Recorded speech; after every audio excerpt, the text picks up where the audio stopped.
ኢትዮጵያና ውሃ ሊነጣጠሉ የማይችሉ የአንድ ሳንቲም አንድ ገጽታ ናቸው። ውሃ ለኢትዮጵያ ተራ የተፈጥሮ ሀብት ሳይሆን የታሪክ ማህደር፣ የፖለቲካ መፋለሚያና የብሔራዊ ህልውና መሰረት ነው። ኢትዮጵያ የትናንት ታሪኳን የነገም ተስፋዋን በሁለት ታላላቅ የውሃ ምሰሶች ላይ መስርታለች። በታላቁ የኢትዮጵያ ህዳሴ ግድብና የባህር በር ላይ። ከአባይ እስከ ዋቢ ሸበሌ የሚፈሱት ወንዞቿ የቀጠናውን ጂኦፖለቲካዊ ሚዛን የመወሰን አቅም ያላቸው ናቸው።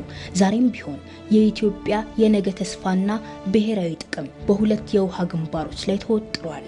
በታሪክ ሂደት የኢትዮጵያ የጂኦፖለቲካ ጉዞ ከውሃ ጋር የተሳሰረ ነው። ለዘመናት የውጭ ኃይሎች ኢትዮጵያን ለማዳከም የተጠቀሙበት ዋነኛ ስልትም የውሃ ሀብቷን እንዳትጠቀም በዲፕሎማሲ ጫና ማነቆ ውስጥ ማቆየት ነበር። በተለይም የአባይ ወንዝ ጉዳይ የኢትዮጵያ የሉዓላዊነት ትግል ዋነኛ ማሳያ ሆኖ ቆይቷል። ኢትዮጵያ የአባይን ውሃ ለመገደብ ስታስብ የነበረው ጫናና የገጠሟት ተግዳሮቶች የውሃ ፖለቲካው ምን ያህል ውስብስብ እንደሆነ ያሳያሉ።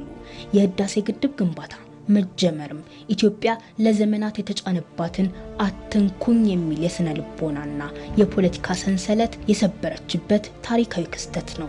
ይህ ግድብ ለኢትዮጵያ የኤሌክትሪክ ኃይል ብቻ ሳይሆን በዓለም አቀፍ መድረክ ያላትን ተወዳዳሪነትም ከፍ ያደረገ የኃይል ምንጭም ጭምር ነው።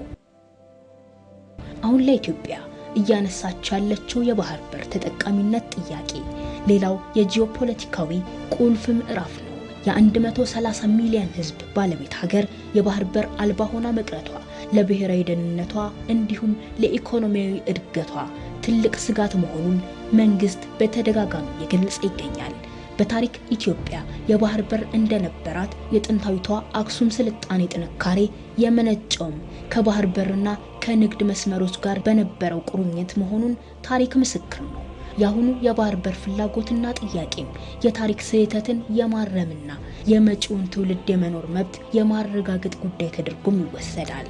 የባህር በር ማጣት ማለት በየዓመቱ ለወደብ ኪራይ የሚወጣውን በቢሊዮን ዶላር የሚቆጠር ገንዘብ ማስቀረት ብቻ ሳይሆን የንግድ እንቅስቃሴና የደህንነት ህልውናም በሌሎች ፈቃድ ስር እንዳይወድቅ ማድረግም ጭምር ነው።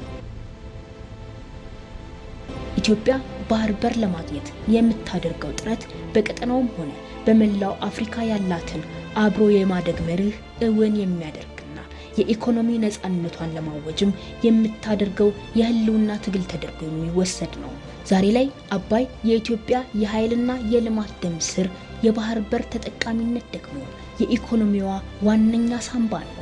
ይህ የህልውና ግብግብ የማይናወጥ ብሔራዊ አንድነትና ጥቅምን መሰረት ያደረገ ቀጣይነት ያለው ትግልንም ይጠይቃል። ለዚህ ነው ውሃ ለኢትዮጵያ ትናንት የክብር ታሪኳ፣ ዛሬ የሉዓላዊነት መገለጫዋ፣ ነገ ደግሞ የልዕለ ኃያልነት ተስፋዋ የሆነው።